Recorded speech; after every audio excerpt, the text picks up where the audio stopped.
Assalamu alaikum. Assalamu alaikum. Dear students, welcome to our Save Education online live class. আজ আমরা খুব সহজ একটি টপিকস নিয়ে আলোচনা করব। আশা রাখি তোমরা যদি মনোযোগ সহকারে শুনো তাহলে অবশ্যই তোমরা এই টপিকসটি বুঝতে পারবে। আমরা যে টপিকসটি আলোচনা করতে যাচ্ছি খুব একটি ইম্পর্টেন্ট টপিকস গ্রামারের। টপিকসটির নাম হচ্ছে ভয়েস চেঞ্জ। তো ভয়েস চেঞ্জ সম্পর্কে আমরা পূর্ববর্তী ক্লাসেও পড়েছি, আজও আমরা পড়ব। তবে আজ আমরা খুব মনোযোগী হয়ে পড়ব এবং পুঙ্খানুপুঙ্খানুরূপে বোঝার চেষ্টা করব। যদি না বুঝতে পারি স্যারকে কোশ্চেন করব, কেমন? তো চলো শুরু করা যাক।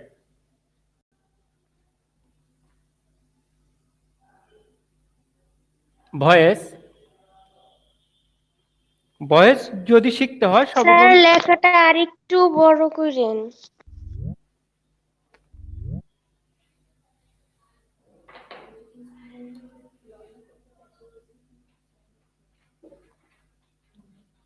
দেখো এখন কি বোঝা যাচ্ছে? জি স্যার। আচ্ছা, ধন্যবাদ। ভয়েস শব্দের অর্থ হচ্ছে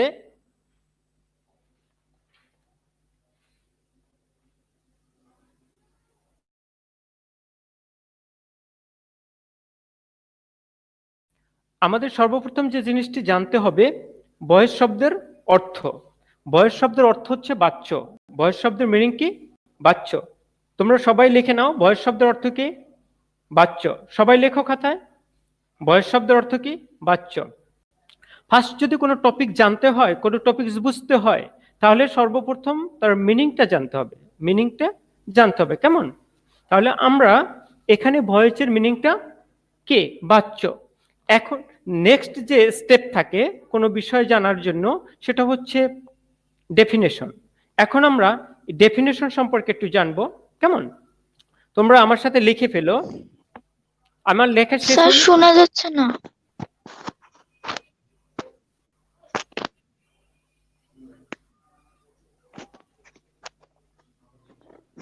এখন শুনতে পাচ্ছ? স্যার শোনা যায় না। মৌসি শুনতে পাচ্ছ? মৌসি শুনতে পাচ্ছ? ইয়েস স্যার, আমি শুনতে পাচ্ছি।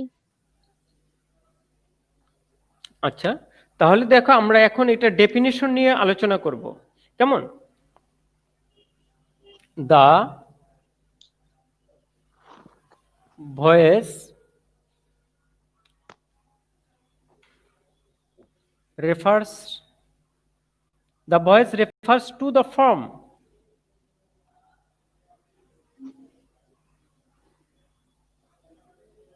of the verb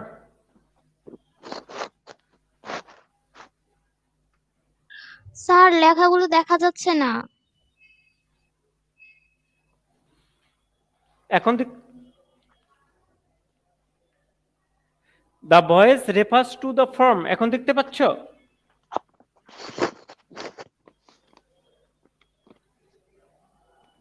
এখন দেখতে পাচ্ছ? স্যার বোর্ডটা আরেকটু কাছে হলে ভালো হতো। এখন কি বোঝা যাচ্ছে? দেখো তো। না sir.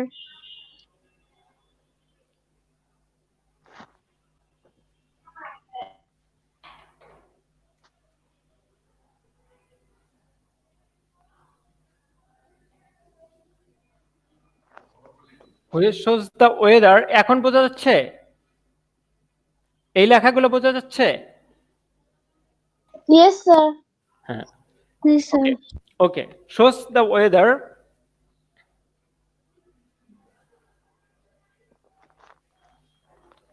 the subject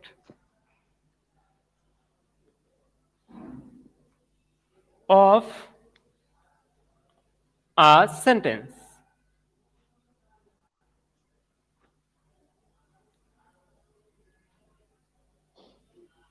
acts or is sir acted on। আপনার কি কোশ্চেন ছিল? জি প্লিজ। স্যার এই যে এখানে যে লিখছিলেন ফার্স্ট লাইনটা যেটা the voice refers to the form on পরে কি লিখছেন of the verb, of the verb shows হ্যাঁ, which shows, which shows, of the verb which shows the whether the subject of a sentence acts or is acted on. Shows the weather The subject of a sentence acts or is acted on. Sir সাবজেক্টের পরে কি Of of a sentence a sentence acts or is acted on. Acts Or is acted on. Is acted on জি, আচ্ছা আমি আবারও বলছি, the voice refers to the form of the verb which shows the whether the subject of a sentence acts or is acted on. অর্থাৎ এখন আমরা এই মিনিংটার যদি বাংলা করি তাহলে আমরা বুঝতে পারবো। দেখো ভয়েস জিনিসটা কি, আসলে ভয়েসটা কি সেটা আমরা একটু দেখে নেই। দ্য ভয়েস রেফার্স, ভয়েস বলতে বুঝায়, ভয়েস বলতে নির্দেশ করে, ভয়েসটি কি নির্দেশ করে বা কি বুঝায়, two the form, two the form মানে রূপ বা ফর্ম, অফ দ্য ভার্ব, ভার্বের ফর্ম। তো কিসের ফর্ম, ভয়েস বলতে কি বুঝাচ্ছে, ভার্বের ফর্ম, ভার্বের ফর্ম। হুইচ, যা, এই ফর্মটাকে বোঝানো, হুইচ দ্বারা কি বোঝানো হয়েছে, ওই ফর্মটাকে বোঝানো হয়েছে। হুইচ, যা, শোস, দেখায় বা বোঝায় কি, দ্য ওয়েদার, উভয়, the subject of a sentence, একটি সেন্টেন্সের সাবজেক্ট, অ্যাক্টস, অ্যাক্ট শব্দের অর্থ হলো কাজ করা, অ্যাক্ট শব্দ, স্যার আপনার কথা অনেক থেমে থেমে আসছে, আমি তো বুঝতে পারছি না। মেবি তোমার নেটে প্রবলেম। আচ্ছা দেখো আবার বলছি, দেখো বুঝতে পারতেছো কিনা। আচ্ছা, যদি কোনো সেন্টেন্সের ভার্বটা, অর্থাৎ যে সেন্টেন্সের যে ভার্বের যে ফর্মটা হবে, এই ফর্মটা দ্বারা বোঝা যাবে যে সাবজেক্ট নিজে কাজ করতেছে নাকি কাজ তার উপরে এসে পড়েছে। অর্থাৎ আবারও বলছি, সাবজেক্ট দুইটা ফর্মে হয়, ভয়েসটা কয়টা ফর্মের হবে, দুইটা ফর্মে হবে। একটা হচ্ছে সাবজেক্ট নিজে কাজ করে, আর একটি হচ্ছে সাবজেক্টের উপর কাজ এসে পড়ে। কেমন, অর্থাৎ কাজ, সাবজেক্ট নিজে কাজ করে, সেন্টেন্সের মধ্যে যদি সাবজেক্ট নিজে কাজ করে অথবা কাজ তার উপর এসে পড়ে, সাবজেক্ট নিজে কাজ করে অথবা কাজ তার উপর এসে পড়ে। আমার কথা কি বোঝা যাচ্ছে এখন? মৌসি বুঝতে পারছো? জি স্যার। বোঝা যায়।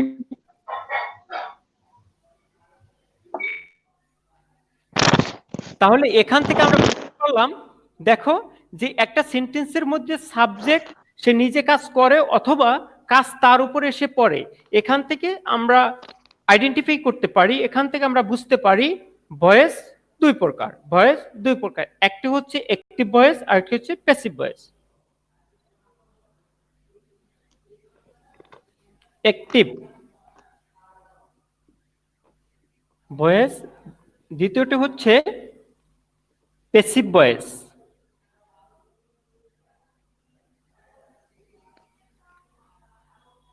দেখো তাহলে অ্যাক্টিভ ভয়েস এবং প্যাসিভ ভয়েস, ভয়েস কত প্রকার, দুই প্রকার। এটা আমরা কিভাবে দেখলাম, এখানের যে লেখাটি আছে যে the subject of a sentence acts, অর্থাৎ সাবজেক্ট, একটা সেন্টেন্সের সাবজেক্ট নিজে কাজ করে, অর ইজ অ্যাক্টেড অন, অথবা কাজ তার উপর এসে পড়ে।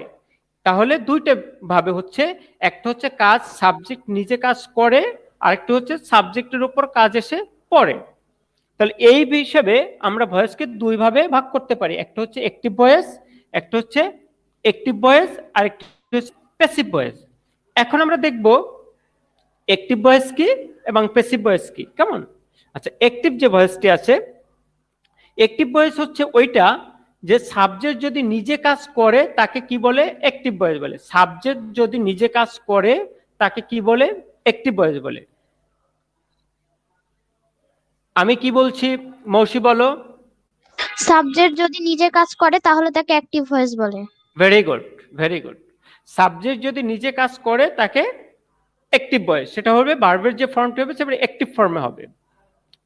আর ওই সাবজেক্টে যদি কিছু করা হয়, কেমন? সাবজেক্টে যদি কিছু করা হয় অর্থাৎ সাবজেক্ট নিজে কাজ করে না, নিজে নিষ্ক্রিয় অবস্থায় থাকে, তখন সেটা প্যাসিভ ভয়েস। আমরা এখন একটা এক্সাম্পলের মাধ্যমে বিষয়টা ক্লিয়ার হচ্ছে।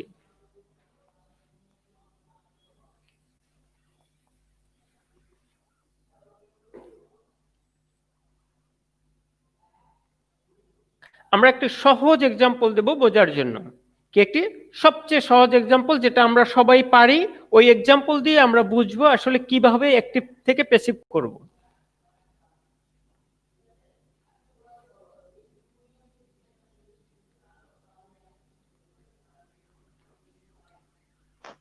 এখানে কি লেখা আছে বোঝা যাচ্ছে? রেসপন্স করো। নো স্যার, বোঝা যাচ্ছে না। I read a book. তাহলে যদি কেউ বুঝেন কেউ বুঝতেছেন না, তাহলে বুঝতে হবে আপনাদেরকে নেটে প্রবলেম আছে কারো, এই জন্য হয়তোবা বুঝতে একটু সমস্যা হচ্ছে।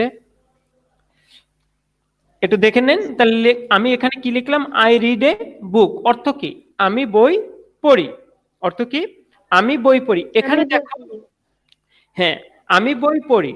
এখানে কাজটা কি? পড়া। এই পড়ার কাজটি কে করেছে? আমি করেছি। তার মানে I. আই। সাবজেক্ট নিজে কাজ করেছে। সাবজেক্ট আই, আমি নিজেই কাজটি করেছি। তাহলে এটা কি voice? Active voice. Active voice. Active voice. হ্যাঁ, ভেরি গুড। সাবজেক্ট যদি নিজে কাজ করে সেটা হচ্ছে অ্যাক্টিভ ভয়েস। সাবজেক্ট যদি নিজে কাজ করে সেটা ভার্বের যে ফর্মটি হবে সেটা অ্যাক্টিভ ফর্ম হবে। তাহলে এটা অ্যাক্টিভ ফর্মে। এখন এটাকে আমরা প্যাসিভ করে একটু দেখি। আমি জানি এই বাক্যটি সবাই আমরা পারি, তারপরে এটা দিয়েছি। আবুক, আবুক ইজ, আবুক ইজ। সবাই ক্যামেরা অন করেন প্লিজ, সবাই ক্যামেরা অন করে ক্লাস করুন। ক্যামেরা অন করে ক্লাস করুন। যারা লাইনে আছেন সবাই ক্যামেরাটি একটু প্লিজ ক্যামেরা অন করুন, তাহলে আমাদের বুঝতে এবং ক্লাস করতে উভয় সহজ হবে।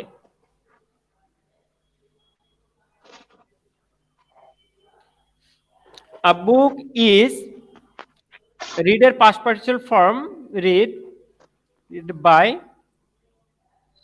me। এখন এখানে একটা বিষয় দেখো যে এই বাক্যটিতে সাবজেক্ট কি? এই বুককে আমরা সাবজেক্ট করে নিয়ে এসেছি এখানে, কিন্তু সাবজেক্ট করে নিয়ে আসার পরেও এটা সাবজেক্ট নিজে কিছু করেনি। সাবজেক্ট কাজ করেছে? করে নাই। এখানে যেমনি ভাবে আই কাজটি করেছে যে আই রিড আ বুক, আমি বই পড়ি, এখানে সাবজেক্ট নিজে কাজ করেছে। দেখো এখানে সাবজেক্টে কি হচ্ছে? A book is read by me, অর্থাৎ আমার কর্তৃক অথবা আমার দ্বারা বইটি পড়া হয়েছে। এখানে যে সাবজেক্ট হিসাবে বুক আসছে, বই আসছে, এটাকে কিছু করা হচ্ছে, অর্থাৎ এখানে সাবজেক্টকে কিছু করা হচ্ছে। সাবজেক্ট নিজে কিছু করেনি, অর্থাৎ সাবজেক্টকে কিছু করা হচ্ছে, অর্থাৎ এই বইটিকে পড়া হয়েছে। আমি ক্যামেরা অফ দেখতে পাচ্ছি সবার, প্লিজ সবাই ক্যামেরাটি কি করেন? অন করেন, তাহলে আমাদের ক্লাস নিতে খুব সহজ হবে এবং কোশ্চেন করতে সহজ হবে। তাহলে book is read by me, তাহলে এখানে একটু দেখো যে বই আমার কর্তৃক পড়া হয়েছে, বই আমার কর্তৃক পড়া হয়েছে অথবা বই আমার দ্বারা পড়া হয়েছে। এখানে কি এই বই যে সাবজেক্ট আছে এখানে সাবজেক্ট হিসেবে এসেছে, এটাকে কিছু করা হয়েছে, অর্থাৎ সাবজেক্টকে কিছু করা হয়েছে। সাবজেক্টকে কি করা হয়েছে? পড়া হয়েছে। কেমন? তাহলে এই বুক কি কাজটি করে নাই? পড়ার কাজটি কি এই বই করেছে? No sir. No, sir. তাহলে আমরা বুঝতে পারলাম অ্যাক্টিভ এবং প্যাসিভ। অ্যাক্টিভ হচ্ছে সাবজেক্ট নিজে কাজ করবে, আর প্যাসিভ হচ্ছে যে সাবজেক্ট যেটা থাকবে তাকে কিছু করা হবে। কেমন? সাবজেক্টটা নিষ্ক্রিয় অবস্থা থাকবে, সাবজেক্ট নিষ্ক্রিয় অবস্থা থাকবে। এখন আমরা যে বিষয়টা একটু নিয়ে আলোচনা করব সেটা হচ্ছে আমাদের কিন্তু পরীক্ষায় মিনিংটা আসবে না, ডেফিনেশনও আসবে না, প্রকারভেদও আসবে না, তবে অ্যাক্টিভ থেকে প্যাসিভ কিভাবে করতে হয় বা অ্যাক্টিভ থেকে প্যাসিভ অথবা প্যাসিভ থেকে অ্যাক্টিভ, এই যে ট্রান্সফরমেশন, এই যে চেঞ্জিং, এটাই আসবে। কেমন? তো আমরা ওই বিষয়টা নিয়ে একটু আলোচনা করছি, আমরা কিভাবে আমি আগেই বলেছি এগুলো আমরা অনেকেই এখানে যারা ক্লাস করতেছেন অনেকেই এগুলো তো 7-এও পড়েছেন, 6-এও পড়েছেন, অনেকে জানেন।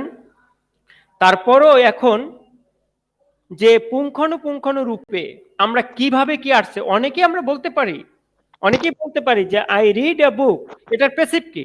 আ book is read by me, এটা বলতে পারি। কিন্তু আসলে যদি তাকে প্রশ্ন করা হয় যে কিভাবে হয়েছে, কিভাবে এটার প্যাসিভ হয়েছে, কিন্তু সে উত্তর দিতে পারবে না যে কিভাবে হয়েছে। কিন্তু সে অলরেডি করতে করতে তার এমন অভ্যাস হয়ে গেছে, ইউজড হয়ে গেছে, সে বলতে পারতেছে। তো আজ আমরা জানবো যে এটা আসলে এটা করার পদ্ধতিটা কি, সেই পদ্ধতিটি সম্পর্কে আমরা অবশ্যই জানতে পারবো। মৌসি একটু রেসপন্স করো তো, আমার কথাগুলো কি ভালোভাবে ক্লিয়ারলি শুনতে পাচ্ছ? Yes sir. আচ্ছা, ধন্যবাদ। যদি না শুনতে পারো তখন আবার বলবা মাইক্রোফোন অন করে। আর আমি সবাইকে একটু আবারও বলছি, যারা ক্যামেরা অন করেননি তারা একটু ক্যামেরা অন করে নেন।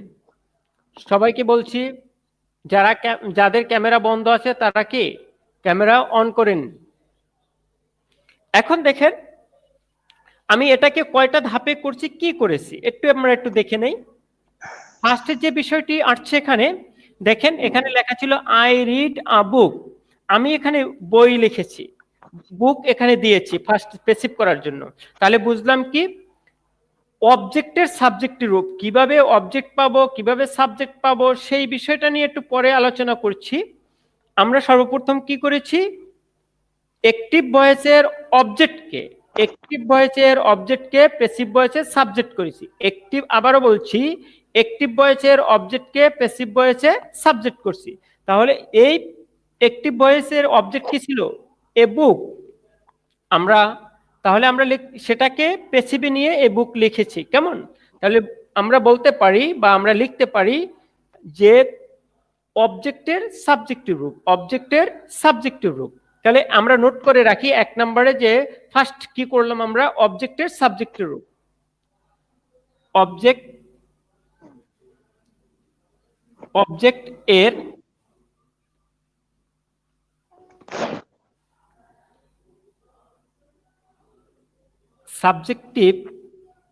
অবজেক্টের সাবজেক্টিভ রূপ।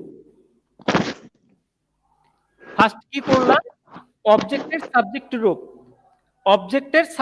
আবারও বলে দিচ্ছি, অবজেক্টের সাবজেক্টিভ রূপ। দ্বিতীয় যে অপশন আসছে দেখেন, এই যে ফার্স্ট সেন্টেন্সটি আছে আই রিড এ বুক, এখানে কোথাও ইজ নাই, কোথাও কোনো অক্সিলারি ভার্ব নাই, কিন্তু আমরা একটা কি অক্সিলারি ভার্ব বসিয়েছি, অক্সিলারি ভার্ব দিয়েছি, ইজ দিয়েছি। তার মানে হচ্ছে যে তাহলে দ্বিতীয় যে অপশনটি আসবে সেখানে একটি অক্সিলারি ভার্ব থাকবে। কি ভার্ব থাকবে? অক্সিলারি ভার্ব থাকবে, মানে সাহায্যকারী ক্রিয়া। অক্সিলারি ভার্ব দ্যাট মিন্স সাহায্যকারী ক্রিয়া।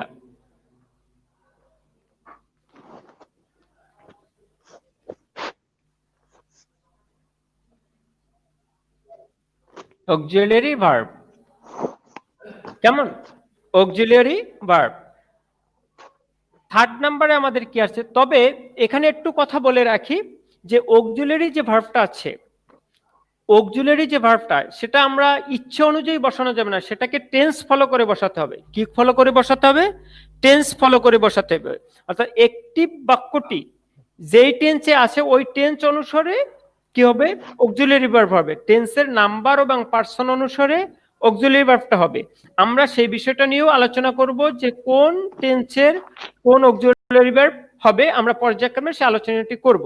তবে এখন দেখাচ্ছি যে থার্ড যে বিষয়টি আসছে, ভার্ব আসছে, তবে এখানে ভার্বের পাস্ট পার্টিসিপাল রূপ বসতে হবে। রিড, এই ভার্বের পাস্ট পার্টিসিপাল ফর্মের রিটেন রূপ একই, রিড, কিন্তু উচ্চারণে পার্থক্য আছে। Pronunciation, read, red, red. তো আমরা 3rd নাম্বারে পেলাম ভার্বের পাস্ট পার্টিসিপল রূপ, এটাকে আমরা V3 হিসেবে প্রকাশ করতে পারি সংক্ষেপে বোঝার জন্য। ভার্বের V3 অর্থাৎ ভার্বের পাস্ট পার্টিসিপল রূপ, অর্থাৎ ভার্বের পাস্ট পার্টিসিপল রূপ। 4 নম্বরে যে বিষয়টি আমাদের আসছে, দেখো একটা প্রিপজিশন বাই বসছে, এটা বাইটা কি, বাই কি প্রিপজিশন, কেমন? তাহলে এখানে আমরা লিখতে পারি প্রিপজিশন, প্রিপজিশন, কেমন? এখন 5 নাম্বার আমাদের কি আসছে দেখেন, এখানে মি লিখেছি, এখানে কোথাও মি ছিল না, আমরা মি লিখেছি, অর্থাৎ সাবজেক্টের অবজেক্টিভ রূপ, সাবজেক্টের অবজেক্টিভ রূপ। এখানে সাবজেক্ট ছিল আই, এর অবজেক্টিভ রূপ কি মি, তাহলে আমরা কি লিখতে পারি সাবজেক্টের অবজেক্টিভ রূপ,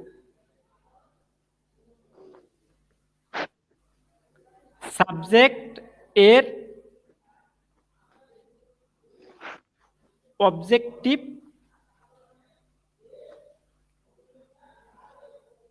রূপ, সাবজেক্টের অবজেক্টিভ রূপ। তাহলে আমরা দেখলাম যে আমাদের অ্যাক্টিভ থেকে প্যাসিভ করতে হলে 5টা ধাপ লাগবে, সেটা হচ্ছে ফার্স্ট ধাপ হচ্ছে অবজেক্টের সাবজেক্টিভ রূপ। ফার্স্ট ধাপ কি অবজেক্টের সাবজেক্টিভ রূপ। আমার কথা কি শোনা যাচ্ছে? Yes sir. আচ্ছা, আপনারা বুঝতে পারতেছেন? Yes sir.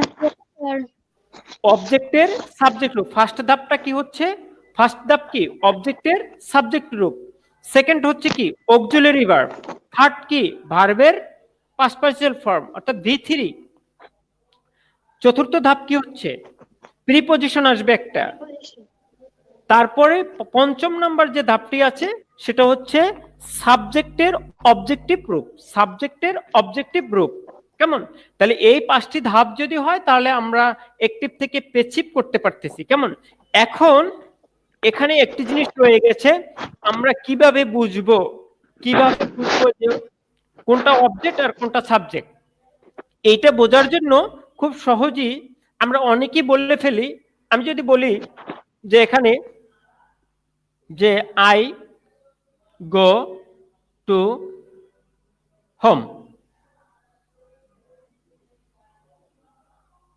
বা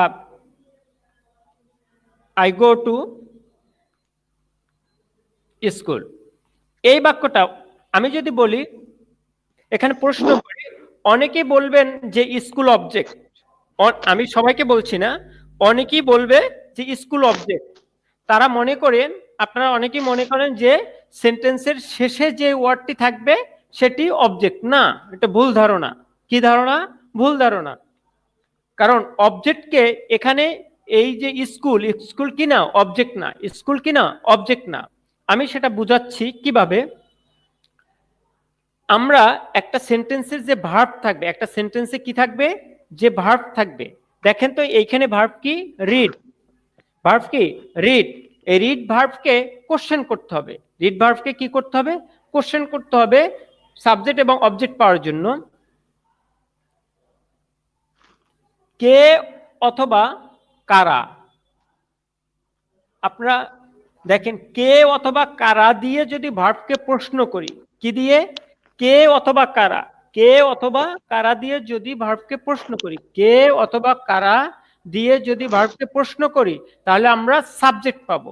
লিখে নেন আমার কথাটি, কে অথবা কারা দিয়ে যদি আমরা কোশ্চেন করি, কে অথবা কারা দিয়ে যদি ভার্বের কাছে কোশ্চেন করি তাহলে আমরা সাবজেক্ট পাবো। আমার কথাটি লিখে নেন, আমি আবারও বলছি, কে অথবা কারা দিয়ে যদি ভার্বের কাছে প্রশ্ন করি তাহলে আমরা সাবজেক্ট পাবো। কে অথবা কারা দিয়ে যদি আমরা প্রশ্ন করি ভার্বের কাছে তাহলে আমরা কি পাবো, সাবজেক্ট পাবো। আবারও বলছি, যারা লিখতে পারেন নাই তাদের সুবিধার্থে, কে অথবা কারা দিয়ে যদি ভার্বের কাছে প্রশ্ন করি তাহলে আমরা কি পাবো, সাবজেক্ট পাবো। আপনারা লিখতে পারছেন? একটু রেসপন্স করুন। Yes sir. জি স্যার। আমি আবারও একবার বলছি, যারা লিখতে পারেন নাই তাদের সুবিধার্থে, সাবজেক্ট, কে অথবা কারা দিয়ে যদি ভার্বের কাছে আমরা প্রশ্ন করি তাহলে কি পাবো, সাবজেক্ট। সাবজেক্ট পাবো। এখন আমরা তাহলে একটু প্রশ্ন করে আমাদের কথার সাথে লজিক্যাল দিকটা মিল আছে কিনা, আমরা উত্তরটা খুঁজে পাচ্ছি কিনা একটু দেখে নেই। রিড শব্দের অর্থ কি? পড়া।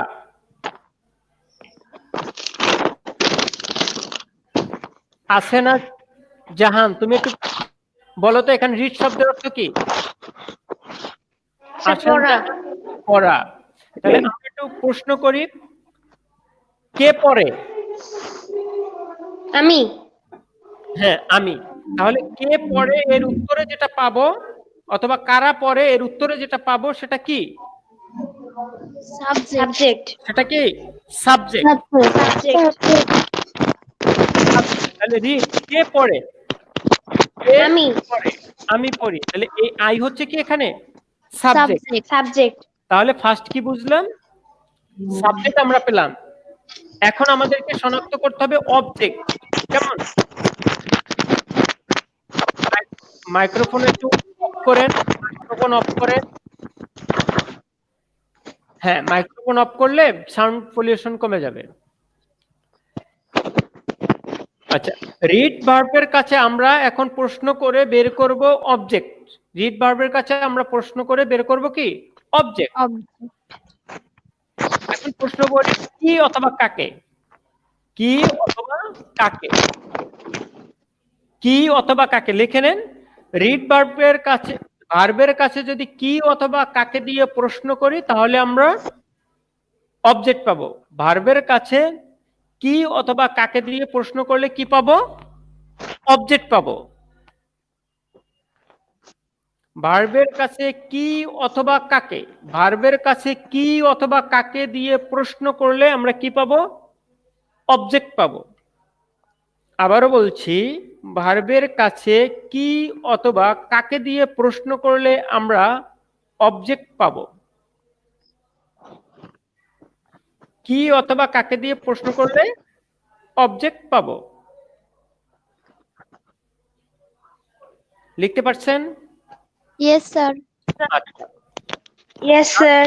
তাহলে আমরা এখন একটু দেখে নেই যে আমরা কিভাবে প্রশ্নটা করব। রিড ভার্বকে প্রশ্ন করি, তাহলে কি পড়ে বলেন তো, উত্তর বলেন। বই। কাকে পড়ে উত্তর আছে? No sir. নাই। তাহলে কি পড়ি? বই পড়ি। তাহলে এখানে বই কি? অবজেক্ট। বই কি? অবজেক্ট। হ্যাঁ, তাহলে এখন দেখো, তাহলে আমরা সাবজেক্টও পেলাম, অবজেক্টও পেলাম। তারপরে কি বলা হয়েছে? ফার্স্ট ধাপ কি? অবজেক্টের সাবজেক্টিভ রূপ। অবজেক্টের সাবজেক্টিভ রূপ। ফার্স্ট ধাপ কি? অবজেক্টের সাবজেক্টিভ রূপ। তাহলে আমরা কি করলাম? এ বুক, এই বুক এখানে পেসিভ করতে হলে ফার্স্ট নিয়ে আসলাম এ বুক। কেন নিয়ে এসেছি? কারণ এ বুকের কোনো চেঞ্জ করিনি, কারণ এর অবজেক্টের রূপও বুক, সাবজেক্টের রূপও বুক। এরপরে এটা বললাম। তারপর দেখো আমরা লাস্ট কি বিষয়টা বলছিলাম? সাবজেক্টের অবজেক্টিভ রূপ। আগে কি ছিল? অবজেক্টের সাবজেক্টিভ রূপ। এবার কি? সাবজেক্টের অবজেক্টিভ রূপ, বিপরীত লাস্ট এই 5 নম্বরের বিষয়টা দেখো যে সাবজেক্টের অবজেক্টিভ। সাবজেক্ট এখানে কি পেয়েছিলাম আমরা? আই এর অবজেক্টিভ রূপ কি? আই এর অবজেক্টিভ রূপ মি। সেজন্য আমরা এখানে মি বসাইছি 5 নাম্বার লাস্টে। কেমন? আচ্ছা, এখন আমরা একটু এই যে একটি সেন্টেন্স আমি লিখেছিলাম যে আই গো টু স্কুল, এই সেন্টেন্সটা একটু দেখে নেই যে এখানে কোনো অবজেক্ট, আমি যে বললাম যে অবজেক্ট নাই, কিভাবে আমরা একটু প্রমাণ করে দেই। এখানে ভার্বটা কি বাবা? ভার্ব কি? গো। গো ভার্ব দিয়ে আমরা প্রশ্ন করি। গো ভার্ব দিয়ে আমরা প্রশ্ন করি কে বা কারা দিয়ে। দেখেন, কে যায় বা কারা যায়? আমি যাই। কারা যায় আসছে এখানে? নাই। তাহলে এইটা আই হলো সাবজেক্ট। I subject. এখন যদি প্রশ্ন করি কি যায়, বলেন তো কি যায়? উত্তর আছে? নাই। কাকে যায়? No sir. তাহলে কি বাক্যে কি অবজেক্ট আছে? No sir. তাহলে কি যে কোনো বাক্য দেখি লাস্ট যে শব্দটি থাকবে তাকে আমরা অবজেক্ট বলবো? No sir. বলবো না। আমরা অবশ্যই এই সূত্র অনুযায়ী বের করব কোনটা অবজেক্ট এবং কোনটা সাবজেক্ট। হ্যাঁ, এখানে আমরা প্রশ্ন করতে পারি কোথায় যায়, কোথায় যায়, কিন্তু আর কোথায় যায়, স্কুলে যায়, কিন্তু কোথায় যায় এর উত্তরে তো আর কি আসবে না, অবজেক্ট আসবে না, সাবজেক্ট কাজে আসবে আসে না। না। আচ্ছা, তাহলে আমাদের এইটা আমরা শিখে নিলাম যে অবজেক্ট কিভাবে বের করে এবং সাবজেক্ট কিভাবে বের করে। আসেন জাহান, মাইক্রোফোন অন করে তুমি একটু মাইক্রোফোনটা অন করো তোমার। তুমি বলো তো বুঝতে পারছো কিনা, এই বাক্যটার মধ্যে যে অবজেক্ট নাই এ কথাটা তুমি বুঝতে পারছো? জি, তোমার কথা আমি শুনতে পাচ্ছি না।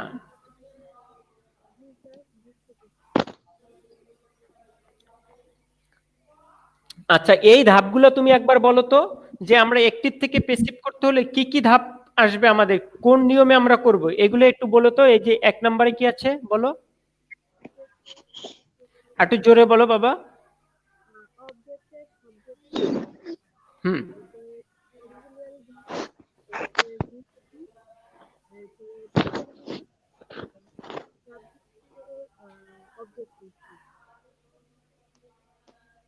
আচ্ছা, আমি আরেকবার বলে দিচ্ছি যে আমাদের যে 5টি ধাপ আছে, এই 5টি ধাপ কিভাবে আমরা ই করব।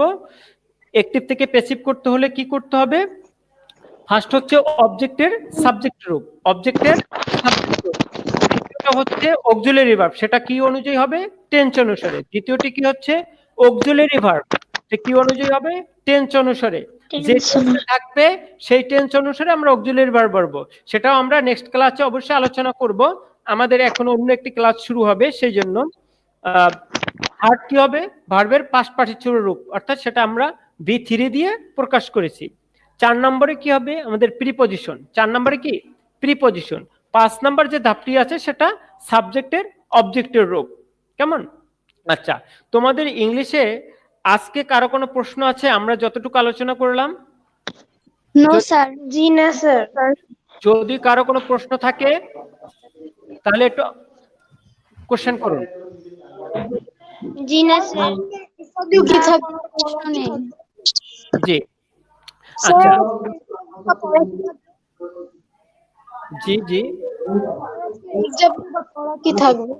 হ্যাঁ জি, আমরা সেটা নিয়েই আমি কথা বলছি যে এসডব্লিউ বা পড়া কি থাকবে। আজকের যে বিষয়গুলো আলোচনা হলো, নেক্সট ক্লাসে আমি এরকম লাইভে আপনাদেরকে প্রশ্ন করব কিভাবে অবজেক্ট চেনা যায়, কিভাবে সাবজেক্ট চেনা যায়, এবং একটি থেকে আরেকটি কিভাবে প্যাসিভ করা যায়, এগুলো প্রশ্ন করব। দেন আমরা আজকে একটি বিকেলে আমরা একটা আপলোড করব এসডব্লিউ। এসডব্লিউ কি করতে হবে, এই অ্যাক্টিভ থেকে প্যাসিভের 5টা সেন্টেন্স বা 10টা সেন্টেন্স আপলোড করে দিব। ওই আপলোডকৃত যে ইমেজটি থাকবে ওটাকে আপনারা এসডব্লিউ করবেন। কেমন? বুঝতে পারছেন? আচ্ছা, স্যার আপনারা এই অ্যাপে আপলোড করবেন এসডব্লিউ? জি জি জি, আপনারা হোম ম্যানেজমেন্ট আছে, যদি কেউ বুঝতে সমস্যা হয়, কেউ আপলোড না করতে পারেন, ওই আগের মতো ক্যামেরায় ছবি তুলবেন, ছবি তুলে মোবাইলে তারপর আপলোড করতে হবে। কিন্তু যদি কেউ বুঝতে সমস্যা হয় সবাই আমাকে ফোন দিবেন। কেমন? জি স্যার। স্যার আপনার নাম্বারটা একটু দিয়ে দেন তাহলে ভালো হয়। জি, নাম্বারটা আমি এখানে লিখে দিচ্ছি।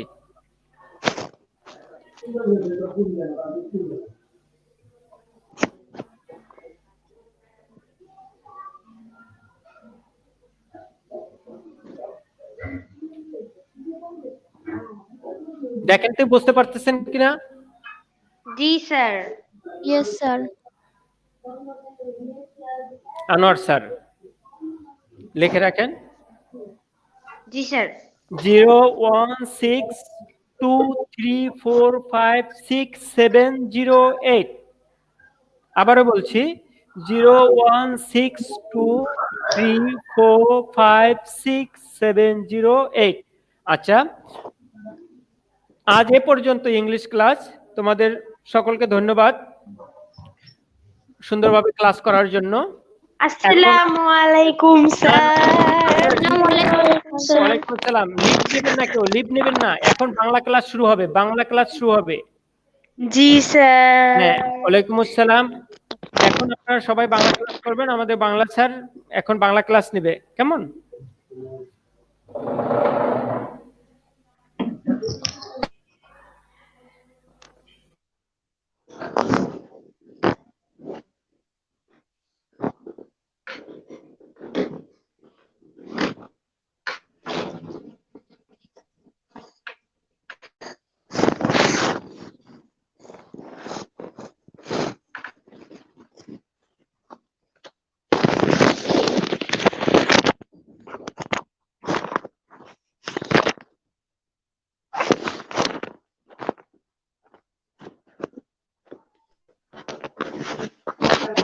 আসসালামু আলাইকুম স্যার। আসসালামু আলাইকুম স্যার। ওয়ালাইকুম আসসালাম। তোমরা সবাই শুনতে পাচ্ছ আমাকে? Yes sir. জি স্যার। তোমরা ভালো আছো? জি স্যার, আলহামদুলিল্লাহ ভালো। স্যার আপনি ভালো আছেন? এই তো আলহামদুলিল্লাহ। তো আজকে আমরা বাংলা ক্লাস শুরু করি প্রথম গল্প দিয়ে। কেমন? সেদিন পড়াইছিলাম না তোমাদের? Yes sir. জি স্যার। ঠিক আছে, তোমরা একটু লাইনে থাকো।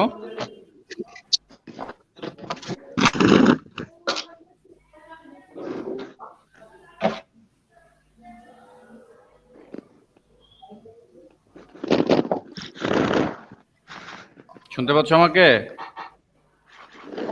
Yes sir. জি স্যার।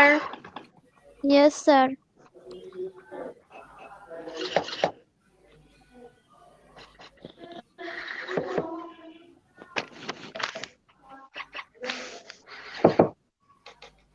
শুনতে পাচ্ছ? Yes sir. জি স্যার। দেখো তো বই দেখা যাচ্ছে কিনা? না স্যার, আমার এখানে Yes, কিছুই sir. আসতেছে না। কিছু দেখা যায় না? স্যার এখানে বারবার লেখা উঠতেছে যে স্যার, দেখা সে যায় না। Video Anwar Hossain for bandwidth এগুলো উঠতেছে। দেখো সাহিত্য কোণিকে লেখা উঠছে কি? Yes sir. আচ্ছা, গুড। Yes sir. আচ্ছা, আমরা এবার তোমাদেরকে পড়াবো। আস্তে আস্তে আসবে, দেখো। ওই স্যার আমার এখানে তো আসলো না।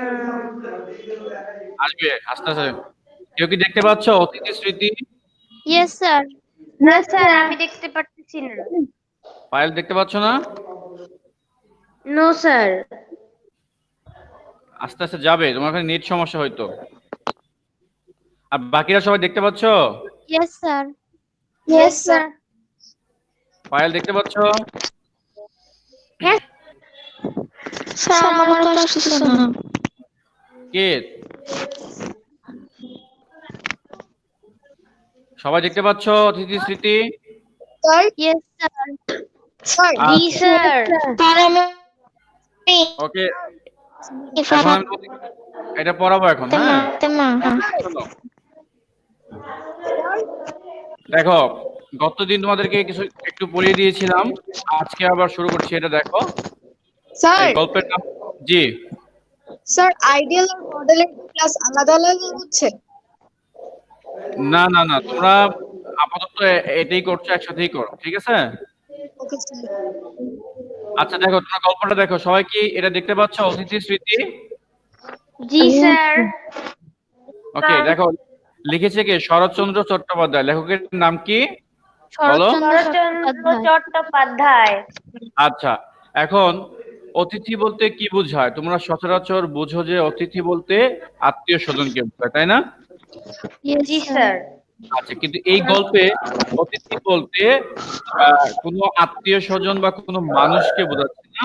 এই গল্পে অতিথি বলতে একটা প্রাণীকে বোঝাচ্ছে। সেই প্রাণীটা হচ্ছে কে? কুকুর। বুঝতে পারছো সবাই? Yes sir. জি স্যার। এই গল্পের লেখক শরৎচন্দ্র চট্টোপাধ্যায় নিজে অনেক অসুস্থ ছিলেন। অসুস্থ থাকার জন্য সে ডাক্তারটাকে পরামর্শ দেয় যে আপনি কি করেন, আপনার যে বাড়ি আছে সেই বাড়ি থেকে অন্য কোথাও গিয়ে বসবাস করেন, অর্থাৎ আবহাওয়া পরিবর্তন করেন। ঠিক আছে? তো তারপর লেখক কি করে, সেখান থেকে আবহাওয়া পরিবর্তন করে সে অন্য এক জায়গায় চলে যায়। চলে যাওয়ার পর কি দেখা যায়? চলে যাওয়ার পর সেখানে গিয়ে সে একা হয়ে পড়ে অনেক, কিন্তু সেখানে গিয়ে পরিচয় হয় একটা কুকুরের সাথে। বুঝতে পারছো তোমরা? জি স্যার। একটা কুকুরের সঙ্গে পরিচিত হয়, সেই কুকুরটার সঙ্গে তার একটা ভাব জমে যায়, ঠিক আছে, একটা ভাব জমে যায়। এটা মানুষের সাথে মানুষের যেমন একটা ভাব বা সম্পর্ক সৃষ্টি হয়, ঠিক সেই রকমই একটা ভাব তাদের মধ্যে কি হয়, জন্মে যায়।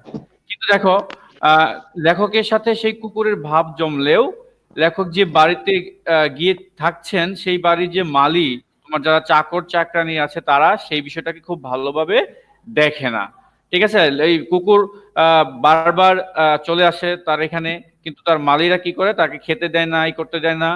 এবং লেখক যখন শেষ পর্যন্ত এখানে এই বাড়ি থেকে তার নিজের বাড়ি চলে যেতে চায়, ঠিক তখনও কুকুর তার পিছনে পেছন পর্যন্ত তোমার সেই রেল স্টেশন পর্যন্ত যায়। অর্থাৎ এখানে তোমাদের এই গল্পের মাধ্যমে লেখক বোঝাতে চেয়েছেন যে একটা শুধু মানুষে মানুষে নয়, একটা প্রাণীর সাথেও একটা মানুষের যে আত্মিক বা আত্মার সম্পর্ক হতে পারে, সেটা লেখক স্পষ্টভাবে তোমাদেরকে বুঝিয়ে দিয়েছেন। আশা করি এতটুকু তোমরা বুঝতে পেরেছো, তাই না? Yes sir. আচ্ছা, এবার আমরা পড়বো, তোমরা সুন্দর করে দেখবে, কেমন? আচ্ছা, জি স্যার। দেখো, চিকিৎসকের আদেশে দেওঘরে এসেছিলাম বায়ু পরিবর্তনের জন্য। অর্থাৎ লেখক নিজে চিকিৎসক, অর্থাৎ ডাক্তারের আদেশে বায়ু পরিবর্তনের জন্য, আবহাওয়া পরিবর্তনের জন্য কোথায় এসেছিলেন? দেওঘরে। দেওঘর বুঝো তো নাকি? অর্থাৎ এই এক না জায়গা স্যার। থেকে অন্য জায়গায় গেলে তোমার আবহাওয়া পরিবর্তন করে, অর্থাৎ এক বাড়ি থেকে অন্য বাড়িতে গেলে সেই বাড়িটাকে দেওঘর হিসাবে আখ্যা দিয়েছেন লেখক এখানে, ঠিক আছে? আচ্ছা, জি দেখো, স্যার। বায়ু পরিবর্তনে স্যার, সাধারণত, এক বাড়ি থেকে অন্য বাড়িতে গেলে ওটা দেওঘর হয়ে যায়। অর্থাৎ আবহাওয়া পরিবর্তন করে গেলে আর কি, ঠিক আছে। যেমন তুমি ও যে বাড়িতে আচ্ছা, আছো, সেই বাড়ি থেকে যদি অন্য কোথাও আবহাওয়া পরিবর্তন করে যাও, সেটাকে লেখক দেওঘর বলে নাম দিয়েছেন। ওকে, জি স্যার। ওকে, দেখো, বায়ু পরিবর্তনে সাধারণত যা হয় সেও লোকে জানে, আবার আসেও। অর্থাৎ এই বায়ু পরিবর্তনে কেন লোকে করে এবং কেন যায়, এটা তো তোমরাও এখন বুঝতে পারছো যে যখন মানুষের অসুখ হয় বা মানুষ যখন এক জায়গায় থাকতে থাকতে তার ভালো না লাগে, তখন ডাক্তার তাকে কি বলে, অন্য কোনো জায়গায় যেতে বলে, ঠিক না? জি আচ্ছা, স্যার। দেখো, আমিও এসেছি, অর্থাৎ লেখকই এসেছে। প্রাচীর ঘেরা বাগানের মধ্যে একটা বড় বাড়িতে থাকি। অর্থাৎ লেখক সেই দেওঘরে গিয়ে একটা বড় প্রাচীন বাড়িতে থাকে। রাত্রি ৩টা থেকে কাছে কোথাও একজন গলা ভাঙা একঘেয়ে সুরে ভজন শুরু করে। এখন ভজন শব্দের অর্থ হচ্ছে কি জানো, যে ওই যে দেবতা বা ঈশ্বরদের তোমার কীর্তন করে বা প্রার্থনা করে যে গান গাওয়া হয় না, তোমার দেখবে যে তোমাদের যারা হিন্দু আছো অথবা তোমাদের আশেপাশে যারা হিন্দু রয়েছে, দেখবা যে একেবারে ভোর না হতেই তোমার একদল ওই যে হিন্দু তোমার বাড়িতে এরকম দেবতাদের প্রার্থনা করার জন্য এক ধরনের গান গাওয়া হয়। সেই গানটাকে বলা হয় কি জানো, ভজন গান, ঠিক আছে। আচ্ছা, জি স্যার। তো লেখক যেখানে থাকে সেই বাড়ির পাশেই থেকে ৩টে থেকে একজন লোক এই ভজন গান শুরু করে দেয়। তো ভজন গান যখন শুরু করে, লেখকের ঘুম ভেঙে যায়। এখন তোমার বাড়ির আশেপাশে যদি কেউ এরকম গান গায়, তাহলে তো অবশ্যই তোমার ঘুম আসবে না, তাই না? আচ্ছা, দেখো, জি স্যার। ডোর খুলে বারান্দায় এসে বসি। অর্থাৎ লেখক, ডোর মানে হচ্ছে দরজা, দরজা খুলে লেখক বারান্দায় এসে বসে আর ঘুম পায় না তার। ধীরে ধীরে রাত্রি শেষ হয়ে আসে। অর্থাৎ লেখক ৩টার সময় ওই গানের শব্দ শুনে সে বাইরে এসে বারান্দায় এসে বসলে পরে আস্তে আস্তে কি হয়, রাত্রি শেষ হয়ে আসে। পাখিদের আনাগোনা শুরু হয়। দেখতাম ওদের মধ্যে সবচেয়ে ভরে ওঠে দোয়েল। অর্থাৎ লেখক যে সেই বারান্দায় এসে বসতো, সে দেখতো যে সবচেয়ে ভরে ওঠে দোয়েল পাখি। এখানে একটা প্রশ্ন, কিন্তু ইম্পর্টেন্ট প্রশ্ন, সবচেয়ে ভরে ওঠে কোন পাখি বলো? দোয়েল পাখি। দোয়েল পাখি। আচ্ছা, কারো কি বুঝতে সমস্যা হচ্ছে?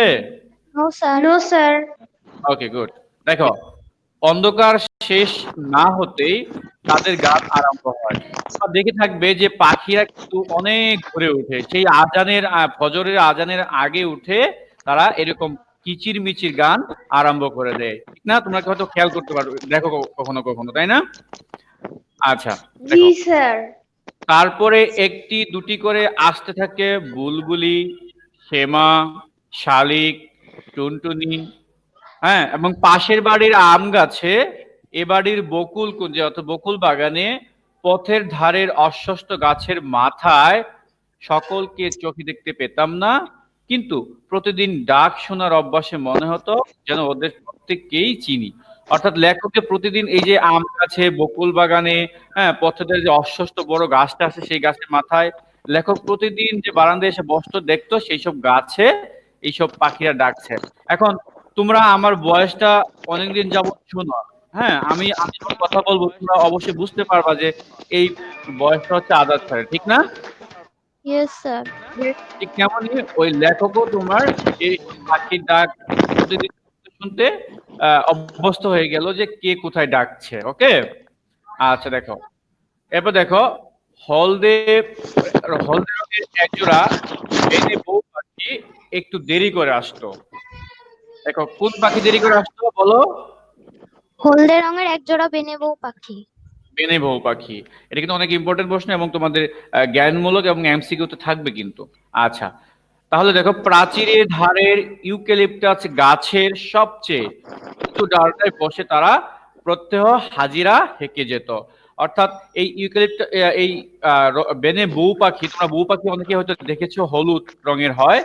সেই বউ পাখি ওই প্রাচীরের ধারে, দেওয়ালের ধারে একটা বড় ইউক্যালিপটাস গাছ ছিল, সেই গাছে এসে প্রতিদিন এসে বসতো সকালবেলা এবং চলে যেত। ঠিক আছে? আচ্ছা দেখো, হঠাৎ কি জানি কেন দিন দুই এলো না, দেখে ব্যস্ত হয়ে উঠলাম, কেউ ধরলো না তো। লেখক হঠাৎ করে খেয়াল করলো যে সেই ইউক্যালিপটাস গাছে না তোমার হয় না, কোনো তোমার ওই কি বলে যে ওই বউ পাখিগুলো আর আসছে না, বেনে বউ পাখিটা আর আসছে না।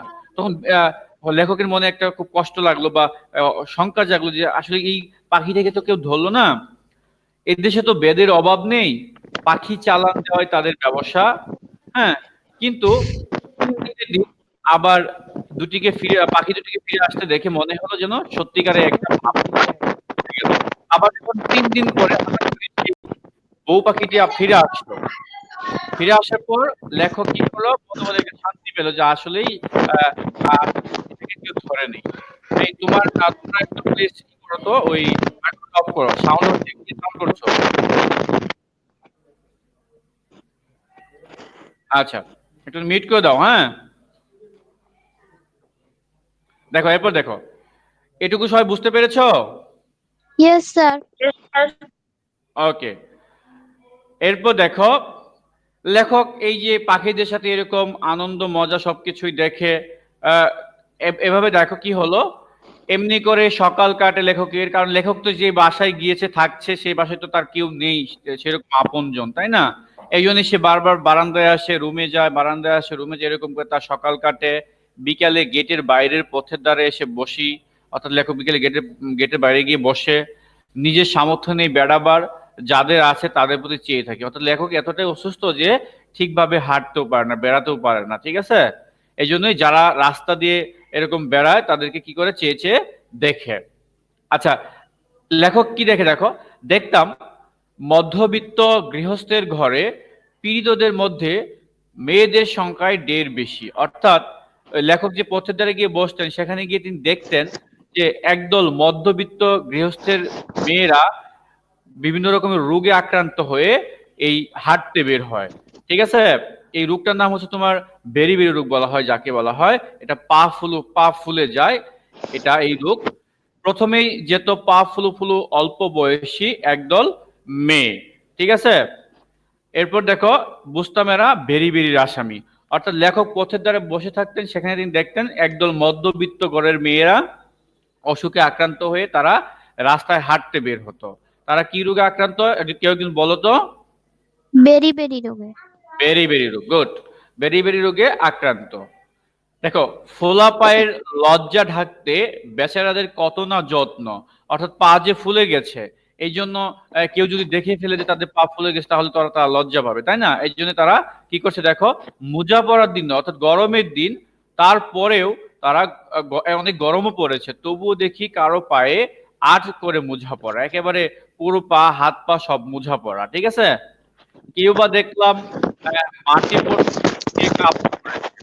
আবার কেউ বা কি করেছে দেখো, কেউ বা আবার একেবারে তার কাপড়টা পরেছে মাটিতে একেবারে লেগে যাচ্ছে এরকম করে। হ্যাঁ, সেটা চলার পথ ভিন্ন করলেও তবুও কৌতূহলী চক্ষু থেকে তারা বিকৃতিটা আড়াল করতে চায়। এই যে পা ফোলা, এই ফোলাটা যদি কেউ দেখে তাহলে কিন্তু অনেকেই বিকৃতি করতে পারে। এই জন্য এই মেয়েগুলো কি করছে, তাদের পা ফুলগুলো ঢাকার জন্য তাদের কাপড় দিয়ে পা ঢেকে দিয়ে পা একেবারে কাপড় একেবারে মাটি দিয়ে লেগে যাচ্ছে, এরকম করে তারা হাঁটছে। দেখো লেখক কিন্তু এগুলো দেখছে, হ্যাঁ।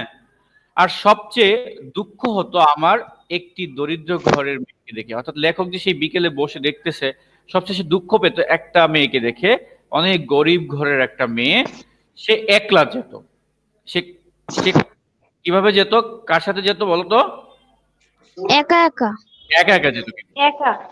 আচ্ছা, গুড। সঙ্গে আত্মীয় স্বজন নেই, শুধু ৩টি ছোট ছোট ছেলে মেয়ে।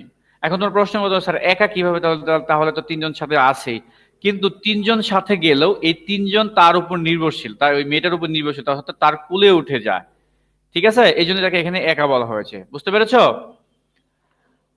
আচ্ছা দেখো, বয়স বোধ করি ২৪ বা ২৫ হবে। সেই মেয়েটার বয়স কেমন বলো? ২৪ বা 25। 25। আচ্ছা, কিন্তু দেহ যেন যেমন শীর্ণ, মুখ পাণ্ডুর, বুঝো? পাণ্ডুর মানে হচ্ছে একেবারে মুখটা হচ্ছে একেবারে ফ্যাকাশে, মানে রক্ত নেই এরকম বোঝা যায়, এবং শীর্ণ অনেক শুকনা, হ্যাঁ, কোথাও যেন এতটুকু রক্ত নেই সেই মেয়েটার। অথচ তার ৩টে ছোট ছোট ছেলে মেয়ে। লেখক এগুলো দেখছে আর ভাবছে, হ্যাঁ, শক্তি স্যার নেই। ওই মেয়েটার ছোট ছোট ছেলে মেয়ে 25-24 বছরের মেয়ের। হ্যাঁ হ্যাঁ হ্যাঁ, ২৪-২৫ বছরের মেয়ে। আচ্ছা দেখো, তারপর দেখো, শক্তি নেই নিজের দেহটাকে টানবার, তবুও সবচেয়ে ছোট ছেলেটি তার কোলে, সে তো আর হাঁটতে পারে না। ঠিক আছে, দেখো তারপর, এরপর দেখো, অথচ দেখতে পাচ্ছ সবাই? Yes sir. জি স্যার। আচ্ছা, অথচ ফিরে আসবার ঠাঁইও নেই। কি ক্লান্তি না মেয়েটির চাহনি, অর্থাৎ মেয়েটি এতটাই অসুস্থ, হ্যাঁ, যে ৩টা ছেলে মেয়েকে নিয়ে সে হাঁটতে বের হচ্ছে, যাচ্ছে, হ্যাঁ, তার ফিরে আসবার কোনো উপায় নেই। একেবারে তার চোখের চাহনি দেখলে মনে হয় যে একেবারে কি পরিমাণে সে অসুস্থ, হ্যাঁ, এরকম বোঝা যাচ্ছে। আচ্ছা যাই হোক, লেখক সেই বাইরে বের হয়ে পথের ধারে বসে সেগুলো দেখতে পেল। কি কি দেখতে পেল? একদল বেরি বেরি রোগে আক্রান্ত কিছু মেয়ে সেখান থেকে হাঁটছে, পা ফুলো রোগী, হ্যাঁ, এবং একটা মেয়েকে সে দেখলো অনেক ক্লান্ত এবং অনেক অসুস্থ হচ্ছে, ৩টি ছেলে মেয়েকে নিয়ে হাঁটছে, হ্যাঁ। এরপর দেখো আমরা পরের যে স্টেপটা চলে আসি। দেখো লেখক কি করলো, সেদিন সন্ধ্যার তখনও দেরি আছে। লেখক বিকেল সন্ধ্যা পর্যন্ত ওই বাইরে বসে থাকে, তো সেদিন সন্ধ্যার তখনও দেরি আছে। দেখি জন কয়েক বৃদ্ধ ব্যক্তি ক্ষুধাহরণের কর্তব্যটা সমাধা করে যথাশক্তি দ্রুত পদে বাসায় ফিরেছেন। অর্থাৎ সে সন্ধ্যাবেলায় সেখানে বসে আছে, দেখছে কিছু বৃদ্ধ মানুষ তারা কি করতেছে, বাসা ফিরছে। সম্ভবত এরা বাত বেদিগ্রস্ত। বাত রোগ তোমরা চিনো তো নাকি? এই যে পায়ের গোড়ালি দিয়ে বা জি হাতের স্যার, জি স্যার, জি স্যার, চিনি। হ্যাঁ, যে ব্যথা হয় সেই ব্যথা। তো তারা বাত বেদিগ্রস্ত আক্রান্ত এই বৃদ্ধরা, আবার বাত বেদিগ্রস্ত যারা আক্রান্ত তারা সন্ধ্যার পূর্বেই ঘরে প্রবেশ করে, নয়তো তাদের ব্যথাটা আরো বেড়ে যায়। ঠিক আছে, তো দেখো সেই স্যার বৃদ্ধদেরকে সন্ধ্যার পূর্বে যদি ঘরেই থাকে তাহলে ঘরের ভিতরে ব্যথা করে না? শোনো, সন্ধ্যার পরে এই বাত রোগী যারা আছে তারা যদি সন্ধ্যার পরে বাইরে থাকে, তাহলে একটা যে আবহাওয়ার পরিবর্তনের জন্য, হ্যাঁ, তাদের ওই তখন ব্যথাটা বেড়ে যেতে পারে, এবং তারা হেঁটে আসতে তাদের অসুবিধা হতে পারে। এই জন্য তারা সন্ধ্যার পূর্বেই ঘরে প্রবেশ করে। ঠিক আছে। জি স্যার। আচ্ছা দেখো, তাদের চলন দেখে ভরসা হলো, ভাবলাম যাই আমিও একটু ঘুরে আসি গে। লেখক দেখলো যে এইসব বৃদ্ধ মানুষ হাঁটতেছে, তাহলে আমি কেন পারবো না, আমি একটু হেঁটে আসি। দেখো সেদিন পথে পথে অনেক বেড়ালাম, লেখকও অনেক বেড়ালো, অন্ধকার হয়ে এলো, হ্যাঁ, ভেবেছিলাম আমি একাকী। লেখক তো একাকী হাঁটতে বের হয়েছিল, তাই না? তো সে ভাবতেছে হয়তো আমি একা। এই জন্য সে কি করলো, হঠাৎ পেছনে চেয়ে দেখি একটি কুকুর আমার পেছনে পেছনে চলেছে। অর্থাৎ লেখক তো একাই বের হয়েছিল বেড়াবার জন্য, ঘোরার জন্য। তো হঠাৎ সে দেখতে পেল তার পেছনে একটা কুকুর তার পিছনে পিছনে আসতেছে। ঠিক আছে, ওই যে তোমাদেরকে বলছিলাম যে একটা কুকুরের সাথে তার সম্পর্ক হয়, সেটা এখন আসতেছে। দেখো দেখো, বললাম কিরে, যাবি আমার সঙ্গে? এই লেখক কুকুরটাকে অনেক সুন্দর করে রসিকতা করে জিজ্ঞেস করলো কি, যে কিরে, যাবি আমার সঙ্গে? হুম, অন্ধকার পথটায় বাড়ি পর্যন্ত পৌঁছে দিতে পারবি আমাকে? তা লেখকের তো কাছে কেউ নেই, এই জন্যই কুকুরটাকে সে জিজ্ঞেস করলো, এই আমার সঙ্গে তুই যাবি? আমাকে একটু বাড়ি পর্যন্ত পৌঁছে দিতে পারবি? দেখো, সে দূরে দাঁড়িয়ে লেজ নাড়তে লাগলো। অর্থাৎ লেখক কুকুর তো আর কথা বলতে পারবে না, পারবে? পারবে না কিন্তু, তাই না? সে দূরে দাঁড়িয়ে লেজ নাড়তে লাগলো, অর্থাৎ তার মানে সে সম্মতি দিচ্ছে যে সে যাবে। বুঝলাম সে রাজি আছে। তোমরা কি বুঝতে পারতেছো সবাই? Yes sir. অবশ্যই বুঝতে জি পারতেছো? স্যার। ইয়েস স্যার, বুঝতে পারতেছি। ওকে, দেখো, বললাম তবে আয় আমার সঙ্গে। হুম? পথের ধারে একটা আলোতে দেখতে পেলাম কুকুরটার বয়স হয়েছে, অর্থাৎ এই কুকুরটা অনেক বৃদ্ধ হয়ে গেছে, অনেক বয়স হয়ে গেছে, কিন্তু যৌবনে একদিন শক্তি সামর্থ্য ছিল। অর্থাৎ এই কুকুরটা এক সময় অনেক শক্তিশালী ছিল, কিন্তু এখন বয়স হয়ে যাওয়ার জন্য তার বয়স একটা ছাপ বোঝা যাচ্ছে, লেখক দেখতে পেল। দেখো, তাকে অনেক কিছু প্রশ্ন করতে করতে বাড়ির সম্মুখে এসে পৌঁছলাম। অর্থাৎ লেখক তো অনেক রসিক, বুঝতে পারছো? লেখক অনেক রসিক। আর তোমরা সবাই জানো যে যারা কবি সাহিত্যিক হয়, তারা রসিক হয়, তারা এই কুকুরটাকে সে প্রশ্ন করতে করতে বাড়ির কাছে এসে পৌঁছায়। হ্যাঁ, দেখো, গেট খুলে দিয়ে ডাকলাম, "ভিতরে আয়। আজ তুই আমার অতিথি।" এই যে আমি যে অতিথির স্মৃতি পড়লাম, নামটা বললাম, ওর সাথে কি তোমরা কোনো মিল খুঁজে পাচ্ছ এখন? বলো তো, পাচ্ছ? জি Yes, sir, sir. Yes sir. দেখো, লেখক তাকে অতিথি বানিয়ে ফেললো, অর্থাৎ লেখকের একটা আত্মীয় হয়ে গেল সে। লেখক কি বললো যে, "ভেতরে আয়, তুই তুই আজ আমার অতিথি।" সে বাইরে দাঁড়িয়ে লেজ নাড়তে লাগলো, কিছুতে ভিতরে ঢোকার ভরসা পেল না। কারণ তোমরা আজকাল জানো যে কুকুররা যদি একটু গেটের ভিতরে ঢুকে, দারোয়ান বলো বা মানুষ যে কেউ বলো, তাকে মেরে তাড়িয়ে দেয়। এই জন্য সে ভয় পাচ্ছিল, ভেতরে ঢোকার সাহস পেল না বা ভরসা পেল না, কোনোটা পেল না। দেখো, আলো নিয়ে চাকর এসে উপস্থিত হলো, কারণ লেখক যখন বাসায় এসে পৌঁছেছে ঠিক তখন প্রায় সন্ধ্যা হয়ে গেছে, অন্ধকার অন্ধকার হয়ে গেছে এরকম সময়। তখন ওই লেখকের বাড়ি যে চাকর ছিল, সে একটা আলো নিয়ে উপস্থিত হলো। গেট বন্ধ করে দিতে চাইলে বললাম, "না না, তোমরা বন্ধ করো না, গেটটা খোলাই থাক, যদি আসে ওকে খেতে দিস।" ওই লেখক কি বললো যে, "না, আজকে গেটটা বন্ধ করিস না, ওই ও যদি ও আমার আজকে অতিথি, ও যদি আসে ওকে খেতে দিস, কেমন?" তো ঘন্টাখানেক পরে খোঁজ নিয়ে জানলাম সে আসেনি, কোথায় ছিল, চলে গেছে। তো তাকে ভরসা পাচ্ছিল না, কারণ তোমাদের বাসায় যদি কোনো একটা কুকুর যায় বাইরে থেকে, তোমরা যদি তাকে আদর করো, তবুও সে ভরসা পাবে না। কারণ মানুষ কি করে, এই বিশেষ করে কুকুরটাকে অনেক বাইরে যে কুকুর থাকে বা বাইরে যে প্রাণীগুলো থাকে তাদেরকে অনেক কি করে, ঘৃণা করে, যার জন্য ডেকে নিয়ে এসেও কি করে অনেক মারধর করে থাকে। হ্যাঁ, এই জন্য তোমার কুকুরটা ভরসা পেল না। কুকুরটাকে থাকতে বলেছিল, গেটও খুলে দিয়েছিল, কিন্তু তবুও কি করলো না, সে থাকলো না, সে চলে গিয়েছিল। ঠিক আছে? তো আজকে আমরা আপাতত এই পর্যন্তই পড়বো, এবং এই যে চলে গেছে পর্যন্ত আমরা পড়বো। তোমরা এইটুকুর মধ্যে সুন্দর করে তোমরা নিজেরা পড়বে, ঠিক আছে? এবং আমি তোমাদেরকে HW দিব, সেটা তোমাদেরকে আমি দেখাচ্ছি, দাঁড়াও, তোমরা একটু খেয়াল করো।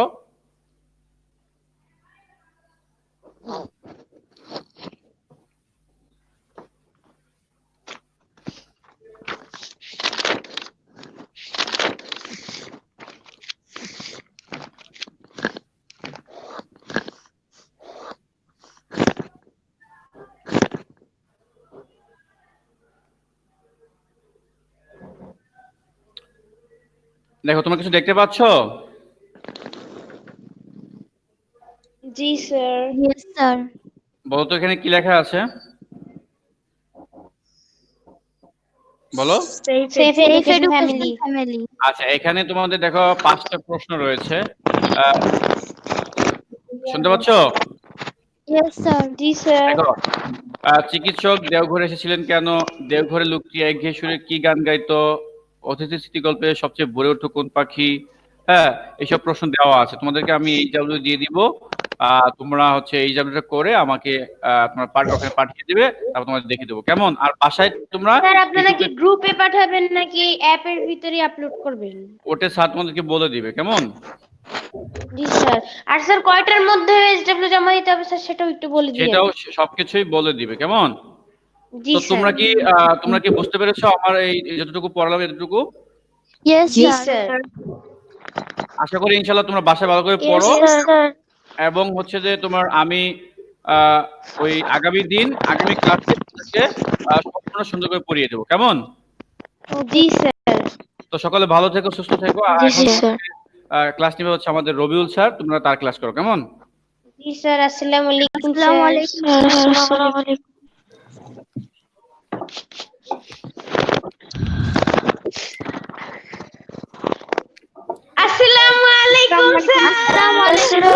স্যার। ওয়ালাইকুম আসসালাম। কেমন আছো সবাই? জি স্যার, আলহামদুলিল্লাহ ভালো স্যার, আপনি ভালো আছেন? জি জি জি, ভালো, সবাই ভালো আছো? আচ্ছা, জি আমরা স্যার, আলহামদুলিল্লাহ। দেখতে পাচ্ছি, তাওসিফ আলম, তোমার ক্যামেরাটা অফ করা আছে, আমি তোমাকে দেখতে যাচ্ছি। প্রত্যেকের ক্যামেরা অন করতে হবে। ক্যামেরা অন করা ছাড়া কোনো অবস্থাতেই আমি ক্লাস কাউকে ক্লাস করতে দেবো না। ক্যামেরা অন করা লাগবে সবার। প্রত্যেকের ক্যামেরা অন করো। নাভিদ, ক্যামেরা অন করো। সুমাইয়া, জি স্যার, 1 মিনিট, আমার ক্যামেরা অন হইতেছে না। জারিফা, ক্যামেরা অন করো। তাওসিফ, ক্যামেরা অন করো। আয়রা, ক্যামেরা অন করছো। পায়েল, ক্যামেরা অন করো। ফাতেমা, ক্যামেরা অন করো। স্যার আমার ক্যামেরা অন হইতেছে না কেন? আমি তো টিপতেছি বারবার। একটু একবার দিয়ে টাচ করে তারপরে তুমি হচ্ছে একটু ওয়েট করো, তাহলে হইতেছে না। তাওসিফ, তুমি কি আমাকে শুনতে পাচ্ছ? আনানা সরকার, তুমি তোমার ক্যামেরা অন করো বাবা। স্যার করছি। ঠিক আছে, থ্যাংক ইউ। Sir, camera